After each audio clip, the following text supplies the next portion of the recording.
President Biden cracking down on guns as America faces the impact of a historic crime wave. The president accused of having misplaced priorities in going after firearms and the Second Amendment instead of focusing on putting criminals behind bars. The president announcing a ban on so-called ghost gun kits, which are privately made firearms with untraceable parts, ordering his Department of Justice to make it illegal for a business to manufacture them. These guns are weapons of choice for many criminals. We're going to do everything we can to deprive them of that choice. And when we find them, put them in jail for a long, long time. If you commit a crime with a ghost gun, expect federal prosecution. Not just state, expect federal prosecution. This rule is an important step. It's going to sound bizarre. I support the Second Amendment. You have a right. But from the very beginning, the Second Amendment didn't say you can own any gun you want, as big as you want. You couldn't buy a cannon when, in fact, the Second Amendment passed. And certain people from the very beginning weren't allowed to purchase guns. It's nothing new, it's just rational. Ban assault weapons and high-capacity magazines. What the hell you need 20 bullets for? You must be a hell of a terrible shot. There's nothing to do with recreation. And speaking of bizarre, check out this moment. The White House actually let the president play with a gun. If you order a package like this one over here, that includes the parts you need, the direction of assembling a functioning firearm, you bought a gun. Take a look. Take a look at this. It comes in this package. You can see the picture down here, maybe. This is the gun. It's not hard to put together. A little drill, hand drill at home. Doesn't take very long. Anyone can order it in the mail. Anyone. Judge Jeanine, I must come to you as you had your head was in your hands as you watched all of that. What do you think about it, especially the part of the prosecution being federal? You know what the amazing part of it is? There are very few federal gun crime prosecutions. The feds are very particular about what prosecutions they choose. I know this because I worked with them for 30 years as a prosecutor and a DA. And I just spent a couple of minutes on the phone this afternoon with DAs who still say that the feds cherry pick the crimes that they want. Here's the bottom line. I have no problem with the president saying we got to prosecute these crimes. We absolutely have to prosecute them. Ghost guns are outrageous. There shouldn't be any ghost guns. But when the president talks about, stopping gun crimes, it's not so much about the gun. It's about the criminal who uses the gun. It's about if you want to stop gun crime, you prosecute gun crime. And that means on the local level and on the federal level. That means when you arrest them, you keep them in jail until they go to trial if they've got any priors because they are a danger to the community.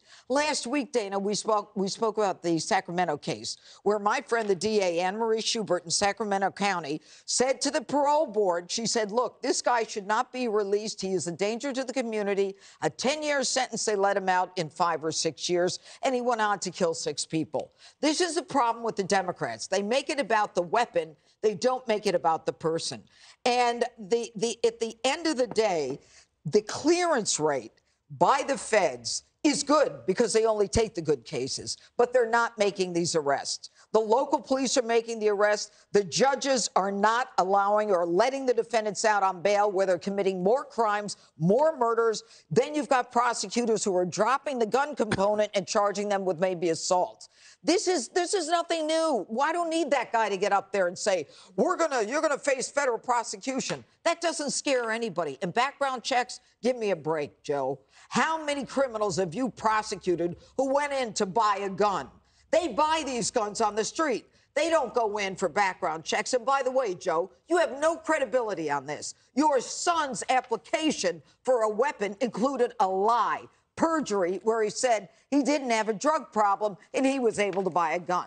So this isn't the guy I want to listen to teach me how to prosecute gun cases. It's also about the branding. Like ghost gun sounds scary, and it's like when you would talk about like an AR-15. Like when you peel back the layers of the marketing and the branding of it, then you realize what you have is a gun that shouldn't be used in a crime anyway. Yes, it's guns. These have been around forever. I mean, they're basically just guns with obliterated serial numbers. That's all they are. But they figure out Ghost gun sounds really fancy and scary and surreal. Oh, we got to get rid of the ghost guns. They've been around forever. As the judge says, it's not about making new laws. It's about actually enforcing the laws. There's a weird thing where Democrats only know step one. We want more laws. But step two is, okay, enforce them. Not so fast. I gotta play golf. But the problem is obvious. You lose the high ground you have on gun control the moment you allow for recidivist violent criminals, right? If you let these people go back on the streets while you also kind of promote this anti-cop narrative, that's incompatible with gun control. In a pro-criminal world, you cannot tell non-criminals that they can't protect themselves.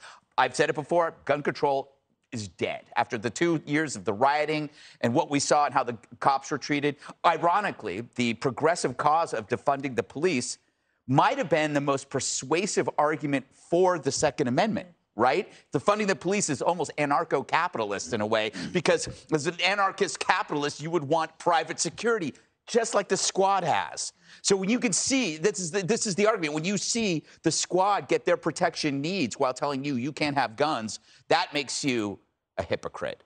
Harold, what do you think about all that? I'm reminded, first of all, good to be back. I'm reminded of something that Jesse said last week. Uh-oh. And I agree with a lot that has already been said. Jesse said we were looking at the images in Ukraine, and we were being just bombarded with death after death and the tragedy and the brutality. And he said we don't get this upset at times when we see this on our streets in big cities and small cities alike. You may have been motivated differently to say it than what I'm assigning motivation for, but I know our result, how we reacted to it, was the same. This ghost gun issue, I think, is a bigger issue than we think, especially when we talk about gangbangers and communities across the country where these kids can't get these guns. I hear you. We hear this, and perhaps the terminology is designed to incite a bit, but these are real issues that cops are having to deal with. President Biden, I give him a lot of credit today on this. I've been critical. I've called balls and strikes on Democrats when it comes to crime and the border. He should have said something about bail reform. You've been the biggest proponent of this and advocate on this show for repealing these laws. You've talked about reforming these laws. The president should use the bully pulpit to ask prosecutors and legislatures across the country to reform bail laws as well. Because if you remove and rid this rich streets of ghost guns in neighborhoods and communities where kids can't, and you didn't like when I said can't get a fresh strawberry or a good book, but they're able to find a ghost gun. You said a fresh strawberry they could find, but if you can't find fresh fruit or a good book, but you can find a gun, something is wrong there. We got to try to fix that. He wants more coordination with the DEA, the ATF. I would encourage Congress, Democrats, Republicans, to confirm that former U.S. Attorney Steve Dettelbach, who's been appointed the ATF director. Let him go through a rigorous hearing, but let's get him on the job as quickly as we can. And then I think the president ought to say we ought to fund Border Patrol and fund those who are at all of our border points on the southern border. Give our law enforcement every tool they need to ensure that drugs, that we're trying our hardest to prevent drugs from coming to the country. These gangbangers aren't protecting neighborhood streets because they're selling candy. They're protecting the streets because they're selling guns and drugs.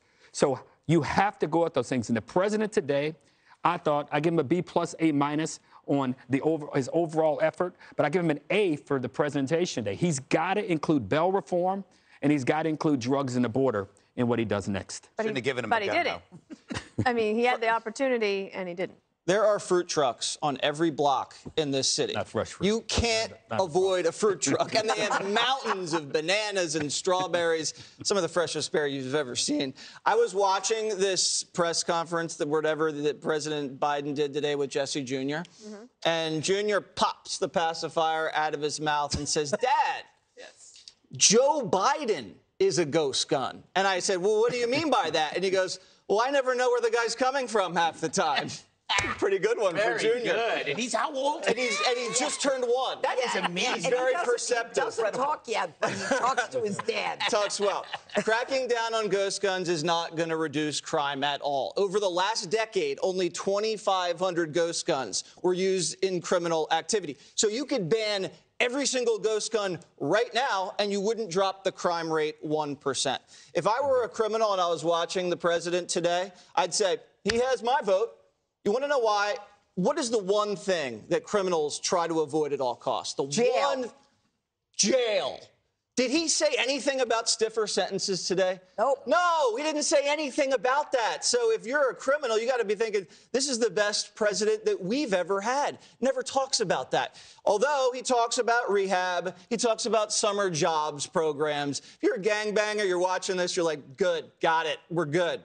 So the media and Joe Biden is actually afraid to talk about gang violence, drug cartels. They talk about gun violence. And it reminds me of the way Barack Obama used to talk about during the war on terror. He'd never say Muslim. Never say Islamic terrorism because he didn't want to offend anybody. Well, who is Joe Biden trying not to offend? The only thing I can think of, he doesn't want to offend black voters. But if you talk to black voters, which I don't even know if he does, they want the criminals off the streets more than Joe Biden does. So figure it out. Last point, we had Johnny run numbers on federal gun prosecutions. Obama had it here. Trump comes in. U.S. attorneys actually prosecuted more gun crimes on a federal level. And then Joe comes in, and they're starting to drop off. Is that it? That is all I have for today. Did Jesse Jr. have anything to say on that last point? No, he will, though, tomorrow. Because I was waiting for that. Yeah. It's going to be on Special Report. Coming up next, the panel of a special report. Just kidding. Coming up, President Biden dragging down his entire party after voters give him yet another brutal midterm review.